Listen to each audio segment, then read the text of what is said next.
Hello friends, ಹೇಗಿದ್ದೀರಾ? ನಾನಿವತ್ತು ಆಜಿಯೋನಿಂದ ಒಂದು ಆರ್ಡರ್ನ ಪ್ಲೇಸ್ ಮಾಡಿದ್ದೀನಿ. ಅದು ನಿಮಗೂ ಕೂಡ ತೋರಿಸ್ತೀನಿ ಅದೇನು ಆರ್ಡರ್ ಮಾಡಿದ್ದೀನಿ, ಏನು ಬಂದಿದೆ ಅಂತ.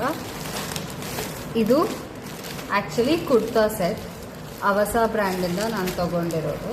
ಇದ್ರ ಪ್ರೈಸ್ ಬಂದುಬಿಟ್ಟು ಒಂದು 400 ಆ ರೇಂಜಲ್ಲಿ ಬಂದಿದೆ. Pure cotton kurta set. ನಾನು ಎಕ್ಸ್ಟ್ರಾ ಸ್ಮಾಲ್ನ ತೊಗೊಂಡಿದ್ದೀನಿ.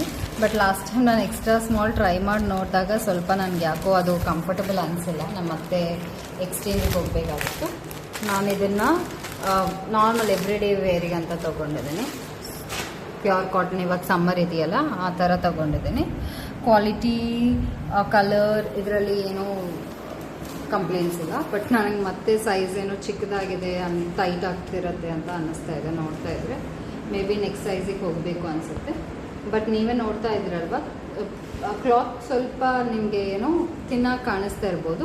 ಬಟ್ ಆ್ಯಕ್ಚುಲಿ ಓಕೆ, ಟ್ರಾನ್ಸ್ಪರೆಂಟ್ ಅಂತೂ ಇಲ್ಲ. ನಿಮ್ಗೆ ಗೊತ್ತಾಗ್ತಿದೆಯಲ್ಲ, ಟ್ರಾನ್ಸ್ಪರೆಂಟ್ ಅಂತೂ ಇಲ್ಲ ಕ್ಲಾತ್. ಆ್ಯಂಡ್ ಪ್ಯೂರ್ ಕಾಟನ್ ಬಂದಿದೆ. ಈ ಪ್ರೈಸ್ ರೇಂಜಿಗೆ ನಾನು ಡೆಫಿನೆಟ್ಲಿ ರೀಸನಬಲ್ ಅಂತಲೇ ಅನ್ಕೋತೀನಿ. ಬಟ್ ಸೈಜ್ ನನಗೆ ಮೋಸ್ಟ್ಲಿ ನೆಕ್ಸ್ಟ್ ಸೈಜಿಗೆ ಹೋಗಬೇಕು ಅಂತ ಅನ್ನಿಸ್ತಿದೆ ನೋಡಿದ್ರೆ.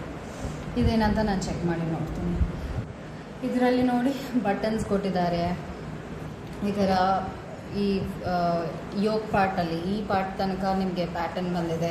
ಕೆಳಗಡೆ ಎಲ್ಲ ಪ್ಲೇನ್, ಈ ಕೆಳಗಡೆ ಫ್ಲಾಸ್ ಕೊಟ್ಟಿದ್ದಾರೆ. ಪ್ಯಾಟರ್ನ್ ಚೆನ್ನಾಗಿದೆ. ಪ್ಯಾಟರ್ನ್ ಲುಕ್ ವೈಸ್ ಎಲ್ಲ ಚೆನ್ನಾಗಿರುತ್ತೆ ಹಾಕೊಂಡ್ರೆ. ಆ್ಯಂಡ್ 3/4 ಸ್ಲೀವ್ಸ್ ಕೊಟ್ಟಿದ್ದಾರೆ. 3/4 ಸ್ಲೀವ್ಸ್. ಈ ಬ್ರ್ಯಾಂಡ್ ನೀವು ಆಲ್ರೆಡಿ ಎಲ್ಲರೂ ಯೂಸ್ ಮಾಡೇ ಇರ್ತೀರಾ ಅಂತ ಅನ್ಕೋತೀನಿ. ಇದ್ರ ಪ್ರೈಸ್ ರೇಂಜ್ ಬಂದುಬಿಟ್ಟು 400ಗೇನೋ ಬಂತು. Pure cotton. ನಿಮಗೇನಾದರೂ ಬೇಕಿದ್ರೆ ಸಮ್ಮರ್ ಟೈಮಲ್ಲಿ ನೀವು ನಾರ್ಮಲಾಗಿ ಹೊರಗಡೆ ಹೋಗುವಾಗ ಯೂಸ್ ಮಾಡ್ತೀನಿ ಅಂದರೆ definitely give it a try. ಚೆನ್ನಾಗಿದೆ.